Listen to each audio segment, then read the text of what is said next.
there. You're tuned to WOMR 92.1 FM in Provincetown and WFMR 91.3 FM in Orleans. This is the voice and spirit of Cape Cod here on International Women's Day. I'm Pandora Peoples, and this hour is called Creating Symbiosis and Equity Through Education, Social Services, and Music. And I'm very happy that we have over a dozen women sharing their thoughts on International Women's Day and what it means to them. We're going to hear from educators, artists, activists, community leaders, nonprofit organizations dedicated to helping women.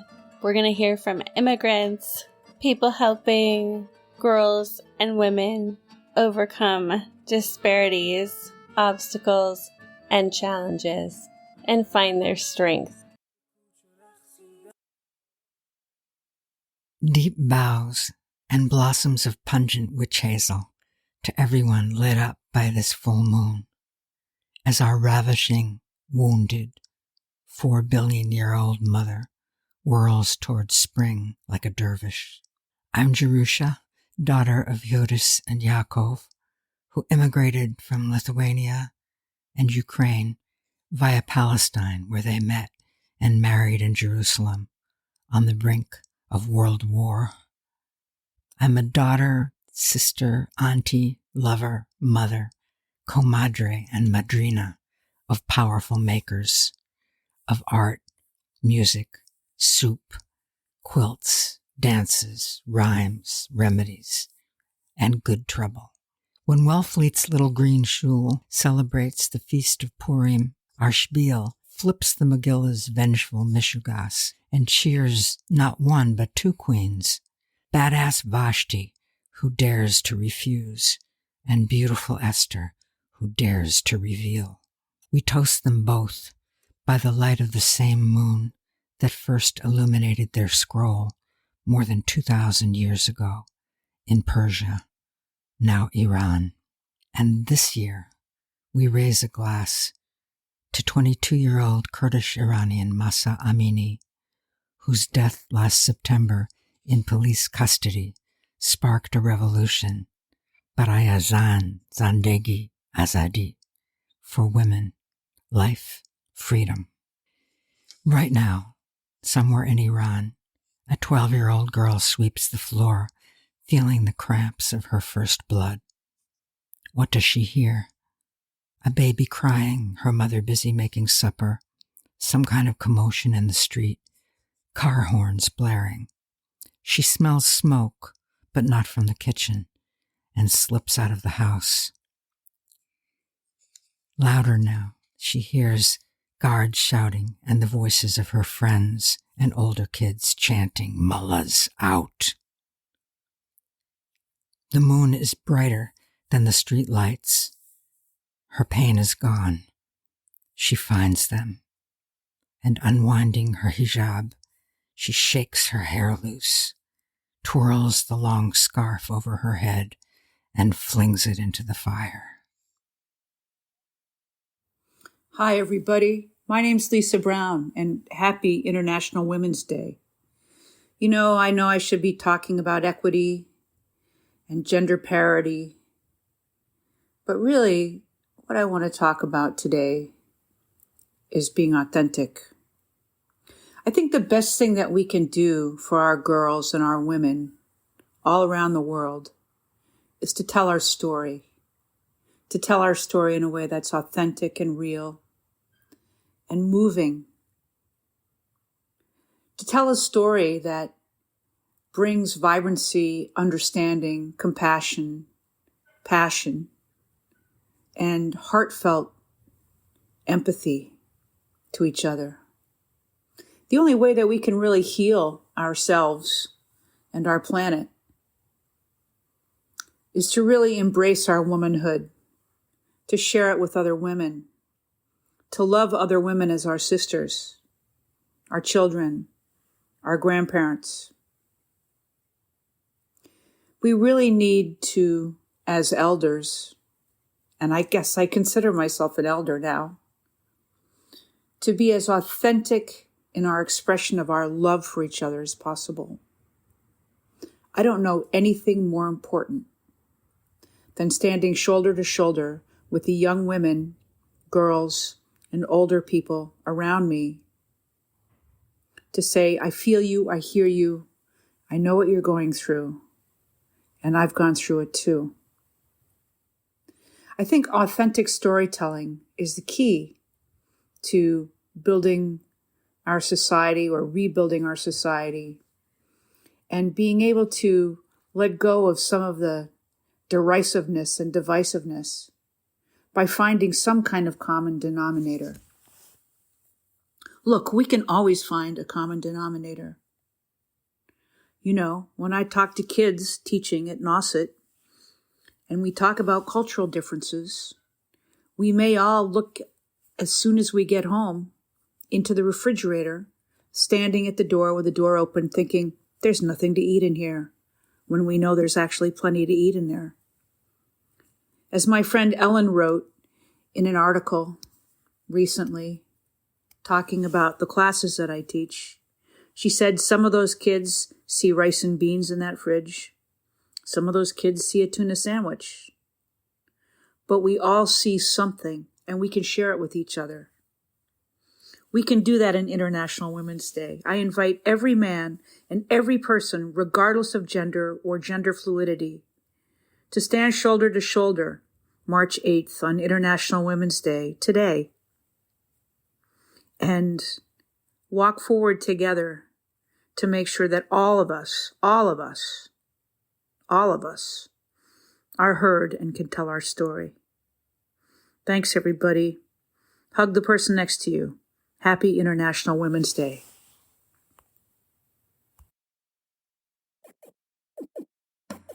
Positive. 360, so true. How you live your life without because I tell you positive manifestation. So true, so true. Be positive, positive, yeah, positive. Live positive, be positive, be moving positive. Oh, vibration. Tell her. Give me the positivity, we burn negativity. Give me the liberty. Can you feel me? What your wicked ways? Say right, tell her what. We are gonna give thanks and praise. Positivity, we burn negativity. Give me the liberty. Can you feel me? What your wicked ways? Say right, tell her what. We are gonna give thanks and praise. Tell me no lie. Oh, you're messing with me vibe. You're wasting up my time. You better act right. Then I'm crying. We burning vampires tonight, yeah. And I tell you, we don't live so, no, we don't move so. How you wicked so, how you bad so. Negative vibes you are free. We don't like them energy. Set my head is anointed, and my cup runneth over. I tell you about it. I know you can't stop me, no, 'cause I'm protected by the Almighty. Whoa.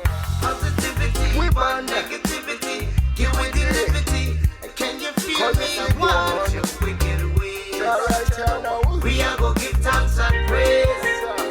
Positivity, we burn negativity. Give me the liberty. Can you feel me? Watch your wicked ways. We are gonna give thanks and praise. Hey, everybody. This is Ayana Freedom from Be Free Wellness, Inc. and AyanaFreedom.com. I understand that we are celebrating International Women's Day today, and I'm so excited to share some messages with you about that. I think in order to do that, I wanted to honor my mother and my daughter today as part of International Women's Day. And the reason I wanted to talk a little bit about them is because they are the two people in my life that have taught me most about the strength of women and the equity that they have surpassed in many ways as women of color in this world. So my mom's name was Valerie Lake, man, and she had a big ass afro and she was gorgeous and unapologetic. She was in every protest you could possibly find, and I learned how to fight for women's rights and for justice of all people from that woman. My daughter Blessing, oh my gosh, has all the energy in the whole wide world. And she has taught me how to live in this world as a free person and not to worry about what anyone else thinks, and to love every single person that comes across you, and to really love the world in a way that sometimes we are just not able to do at all. So I want to encourage all the women out there, whether you be girls, whether you be fluid in your gender, whether you identify as a woman, whether you identify as a woman of color, to not buy into dominant culture's understanding of who you may or may not be. Move beyond that. Live in the way that you want in the world. Embrace everything that is amazing about you, and just love the other women around you. Again, this is Ayanna Freedom. I am so honored to celebrate this day with you, and just keep on keeping on, my friends. Thanks so much. Positivity, we want negativity. Give with the liberty. Can you feel me? Your wicked ways. We are going to give thanks and praise. Hello, my name is Tara Vargas Wallace, founder of Amplify POC. This International Women's Day, I'm thinking a lot about equity, specifically pay equity and the gender wage gap. According to the Center for American Progress, women make 77 cents to every $1 that white men make. The data gets worse for women of color. Hispanic women make 57 cents to the white man's dollar. Indigenous women make 60 cents to the white man's dollar. And Black women make 64 cents to the white man's dollar. Black females hold 2/3 of the college debt in this country. This is why it's critical to embolden our legislators to support legislation like the Equal Pay Act, the Paycheck Fairness Act, the Wage Transparency Bill, parity on boards legislation, and to encourage Congress to reinstate the White House Equal Pay Task Force. We need action now. Women are powerful, and it's time to join forces and advocate for equity for ourselves and our future generations to come. So on this International Women's Day, I empower all of you to get more involved in spaces of power and start utilizing your voice for progress and change. Equal pay, equal opportunity, equality for all genders. Happy International Women's Day.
This is the Executive Director of Women's Lunch Place, Jennifer Hanlon-Wiggin. We know that more than 90% of women who end up homeless have severe physical or sexual assault in their background, and oftentimes rooted in childhood.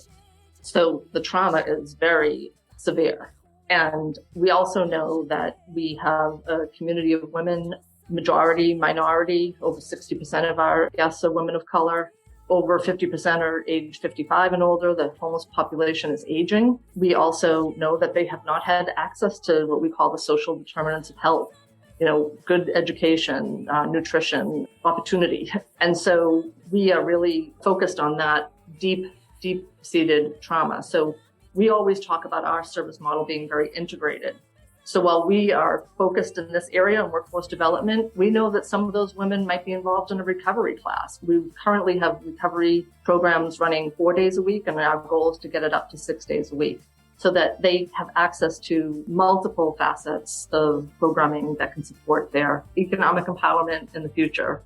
I'm motivated by the incredible staff we have at Women's Lunch Place. I mean, truly, I have the best staff out there. Such a variety of women from lived experience to different, races and cultures and languages that we speak, but really everybody brings their own history to this work and their own, dynamics to the way they approach guests. It's really very inspiring to see the difference that sort of proactive, respectful approach can have on women. So how can people get involved with Women's Lunch Place? Sure. Well, you can find us at www.womenslunchplace.org. We're at Newbury Street in Boston, 67 Newbury Street. So you can walk on by as well, but we welcome folks to become engaged in a variety of manners.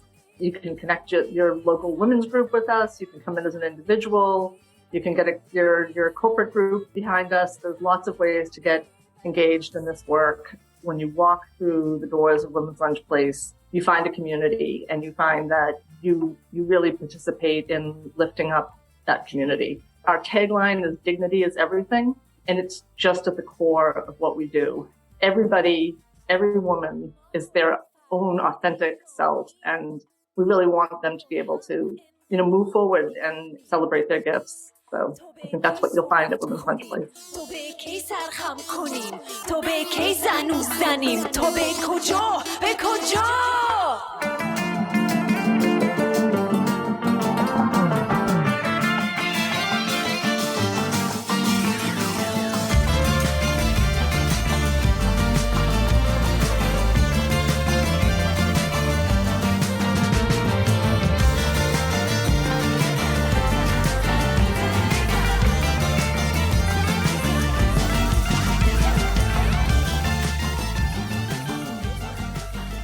This is Executive Director of Science Club for Girls, Bonnie Bertole. Going through my own career, I was lucky to grow up in a very academically focused environment. I grew up in Ann Arbor, Michigan. I had a lot of support from not only my family, but the parents of my friends who were all in STEM fields as professors.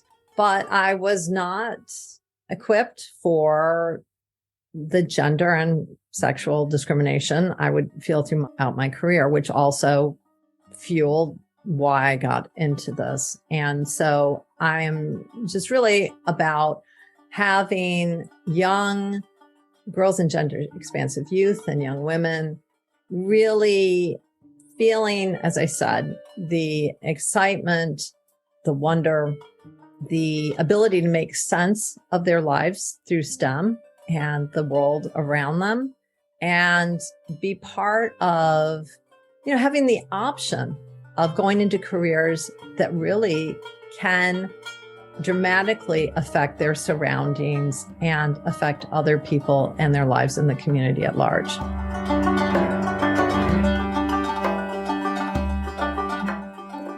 I'd like to talk about some of what you were saying about the messages that girls get. And the research shows that, unfortunately, by second grade, boys and girls have already internalized negative stereotypes around who does better in math and science. So about 50% of the U.S. workforce is made up of women, but only about 29% of the STEM workforce is made up of women. And the situation is even more drastic in terms of our prioritized communities, which are girls, gender expansive youth, young women who are underrepresented in STEM by race, come from low income family backgrounds, and are the first in their family to go to college. So only about 4% of U.S. scientists and engineers are Black and Latino women.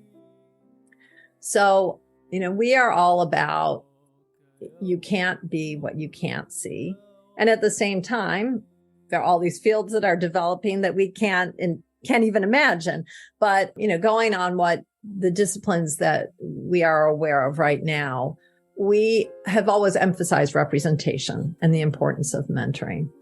When I first started with Science Club for Girls, about 28% of our mentors came from the same communities that our participants do.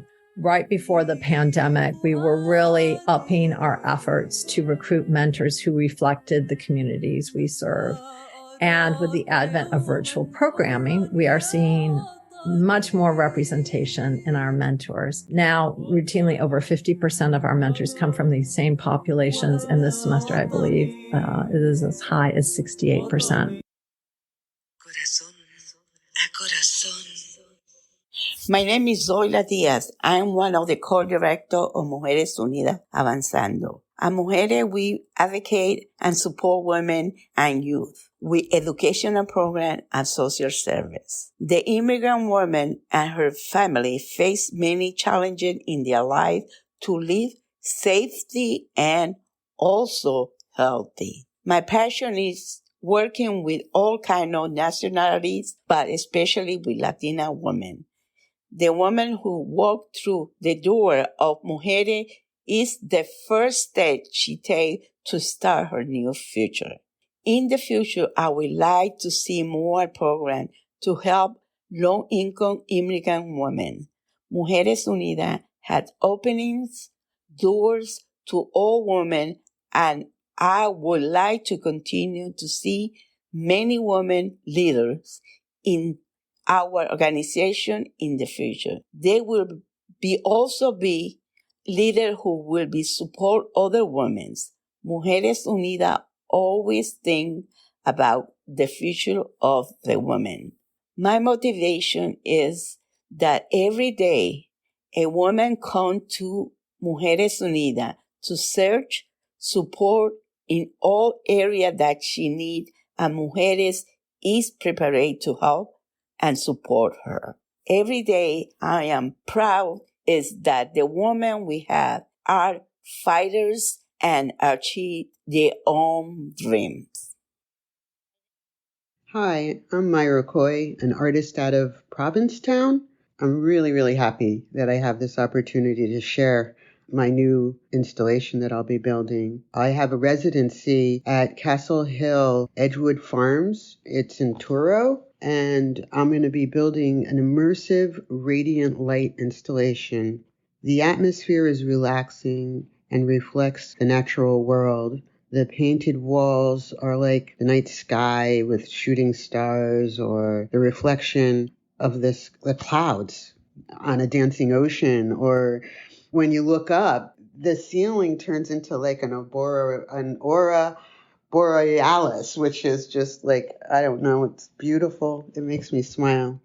There are like totems in the middle filled with neon light that activate the walls of the space, which you get to walk and meander through. This immersive space is designed to counter the everyday stresses, the news, the inequalities, all of the things that come at us as we live our everyday. At the end of March, I'll be hosting a breath and meditation within the space, a kind of restorative yin practice, which I'm really excited to be able to share. And there'll be artists that will be responding to the space, both poet and musician. I'll let Pandora know when that's happening. And if you follow me on social media, I'll be able to give you the updates of the events. And that's at Myra, M-Y-R-A, Coy, K-O-O-Y. Both Instagram and Facebook are just my name. And then my website is myrasite.com, which is Myra, M-Y-R-A, site, S-I-G-H-T.com.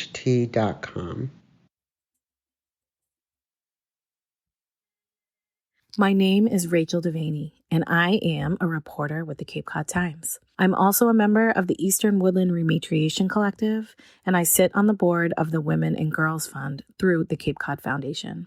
While I was raised in Centerville by my parents, Bill and Judy Devaney, I was born in El Salvador, and my lineage goes back to the Pipil tribe of Apaneca. Today, in honor of International Women's Day, I am sharing a short story from my book, Finding Fresia, a work of fiction that's still in the making. In its completion, it will feature 15 women of color, including myself, who were adopted from around the world and raised in the United States. As I travel throughout the country, interviewing adoptees and sharing stories about my adoption, as well as photos that reflect the reunification with my birth family, I spend hard moments in my truth. Today is no different as I share a small piece of myself with all of you, my Cape Cod family. Throughout my childhood, I spent hour upon hour playing in Long Pond in Centerville, a tree-lined waterway that held all sorts of treasures. Gorgeous emerald green-headed drakes, followed by their hens and yellow fluff-covered ducklings, swans that sauntered across the water, and red-streaked painter turtles that scuttled and skittered through sandy shorelines and along lily pads that stretched across the pond. On the hottest summer days, I collected cement blocks from around the property, the kind with sand, gravel, and tiny little periwinkle shells embedded within the bricks. I loaded them onto my boogie board and swung them to the center of the pond. One by one, I gripped the bricks tightly on either side and pushed them into the water. As I held on, I flew through the darkness of the pond. I often pretended to be a mermaid, my long black hair flying behind me. It was just a few moments before I reached the bottom, but in that time, I allowed myself to dream about who I was and where I came from. I always felt a closeness to the water, a kinship with the trees, and to the marine life that surrounded me on Cape Cod. But my adoption from El Salvador was somewhat of a mystery. Who were my birth parents and what were my tribal lines? In those short spurts of time, I escaped judgment and felt the pain of abandonment peel away from my body. The weightlessness of the water brought me momentary peace. Almost 40 years later, the same calmness cradled me as I swam through Lake Coatepeque in El Salvador. Surrounded by volcanoes, the Crater Lake's waters were clear, warm, calm, yet powerful. A kind of rebirth came over me as I thought of all the souls who soaked in the water for thousands of years before me. I allowed myself to embrace the freedom of knowing where I came from. A reclamation of who I was had already begun 3 years earlier, after I was reunited with my birth mother, Alba, my brother, Edwin, and my sister, Wendy, as well as many nieces, nephews, cousins, aunts, and uncles in 2018. But that's another story for another day. When I arrived to my family's home in the mountains of Ahuachapan during the summer of 2021, I was mesmerized by the humble 2-story home built by my grandparents, Leonor and Simeon. With any wave of the wind, mangoes fell from the tree that canopied the house. Thud, thud, thud onto the blazing hot tin roof. The mango tree was planted by Simeon many years before El Salvador's Civil War, a time that not only stole acres of farmland from my family, but also the lives of more than 75,000 indigenous people. The mango tree, which is now solid and strong, wound its way through the center of the postage stamp-sized property, its branches peeking in and out of the house, its arms roaming up to the heavens. At its base was a wealth of dark red clay, used to make comals, or cooking stones. The smell of smoke and fresh ground corn tortillas hung in the air at all times. On special occasions, my family made pupusas and simmered tamales outside in giant pot steamers. The first time I met my 96-year-old grandmother, Leo is what everyone calls her, she showed me how to wrap tamales. As each banana leaf passed through her hands, she tugged gently, ripping the frond into sections so it could be filled with seasoned meat and masa. On one of our visits, as we cooked together, she told me the story of her bees. She and my grandfather were beekeepers before the war. Charmers, she said. Bees were smart. They had a rhyme and a reason for the way they moved and protected their queen. The oldest bees were stationed in front of the hive to keep the colony safe from intruders. They had the most developed stingers and the strongest potent venom. They also had the least to lose by dying, she said. The only person the elder bees let near the hive was my grandfather. They recognized his scent, she said. If anyone else came close, they attacked. When it came time to harvest the honey, my grandmother dried out corn cobs to create smoke, which was sprayed throughout the hive, an attempt to distract the bees. Once the honey was safely secured, my grandmother cooked the honey in order to separate it from its wax. 2 sisters from a nearby village would purchase the wax and make candles for funerals. When someone died, our tribe, the Papil people, took the body into the home, and family, friends, and neighbors stayed overnight alongside the departed. That's how we say goodbye, she said. The following day, the body was buried, and families continued to join together. I recalled that story as I soaked in the Pacific Ocean, which was just south of my family's home. As I looked out into the endless waves and the water rocked me gently back and forth, I felt my grandmother's matriarchal strength, a powerful union of love and survival through war, through migration, and through indigenous salvation. It's through her that I can reclaim my story and allow the water to carry me home once again. On International Women's Day, I encourage you all to share your stories and celebrate women for who we are and the eternal strength we carry within. Thank you all for listening.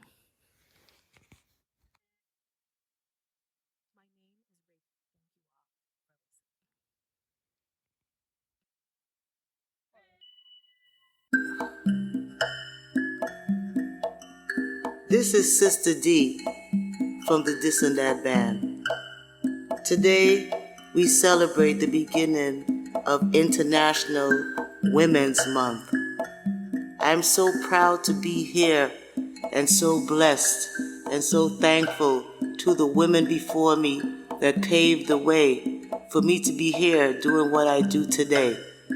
And I feel so blessed and honored to try to pave the way for the girls of today to have a brighter future tomorrow. I am thankful for everything that has been given to me, all the mountains I've climbed.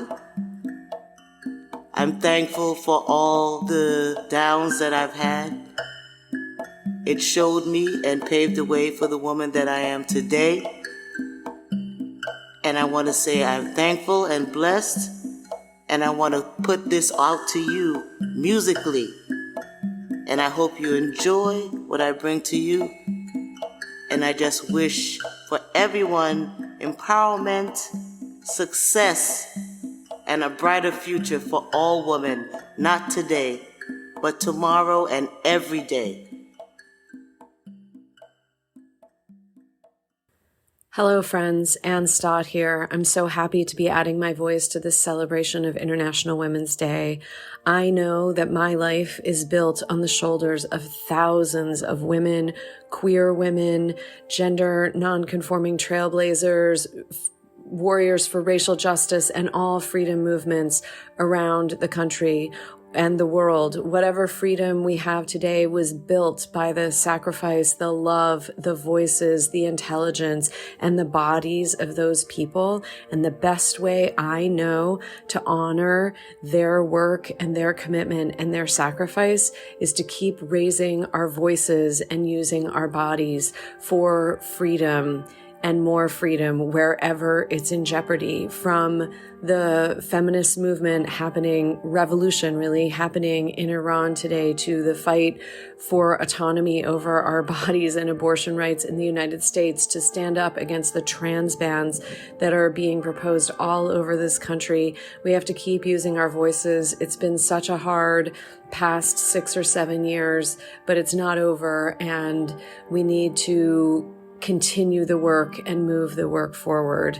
And I'm so happy that a radio station like WMR is dedicating so much time and space to celebrating the history of what has come before and make space, therefore, for what comes next.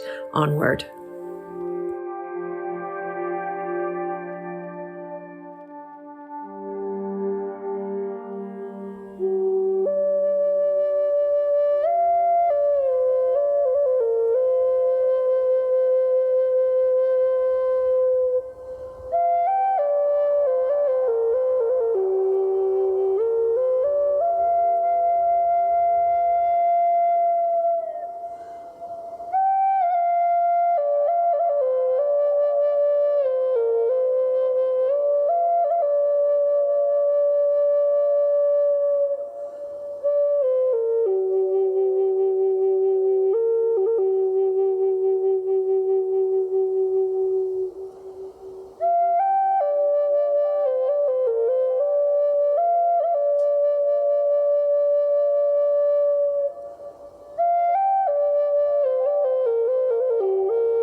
Next up, Camille Madison, a Quina Wampanoag tribal language educator and organizer for environmental justice.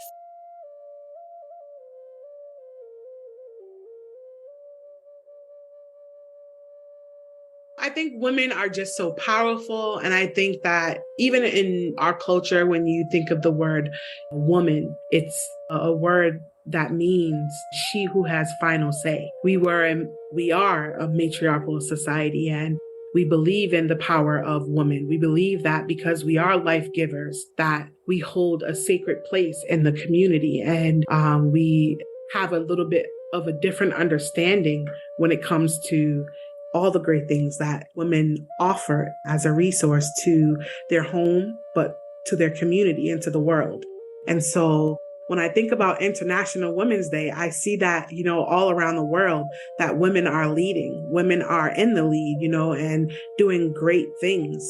So I definitely celebrate all that is being done. And I'm hopeful and praying for the time in which women are really trusted and respected in leadership positions and heard, because I think that that's an important part of this evolution, this change that needs to take place. We've been allowing the men to, be up there in the forefront, but I know that there's women back there, in the background, that they say behind every strong man, there's a stronger woman, And so you look at all these leaders that we've had in the past, and yes, that's true.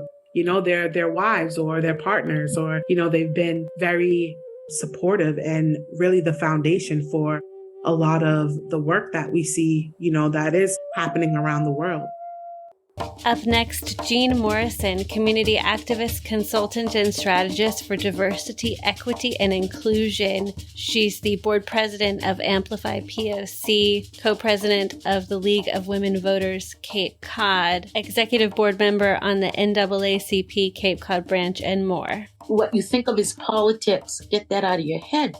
I started visiting nursing homes. I started doing walks for hunger. That's civic engagement. You see a problem in your community, you do something about it. You see people in leadership that have your vote to do something or not. Someone voted for them. They're an elected position.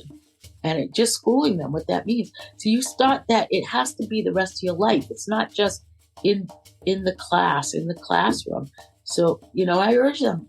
And I'm saying the same thing for adults. Pick something that is meaningful to your life. Otherwise, you're not going to stay interested in it. But, if you think they need to put sidewalks on your grandmother's street so she could stay healthy by going out and doing a walk and not getting hit by a car, then you go to the town hall meeting and you tell them. And you find other people to tell them, and so on and so on. And you never give up. You just keep at it. You let them know that's their job. You demand they tell you what they're doing about it or not, because that's transparency. And by the way, if they don't, guess what? They're not going to get your vote next time. And so it's really important that we advocate for ourselves. And the whole healthcare thing, as women, try to find a woman who's a physician or a male doctor that really understands. I don't want to be saying not to go to a male doctor, but you have to find someone who's going to. I have some male doctors, and I've trained them to listen to me because I'm paying either through my insurance or me, and you are hired. I give them the respect that that's their profession, but you're going to listen to me. If I tell you I have a symptom, you're not going to tell me, oh, it's nothing.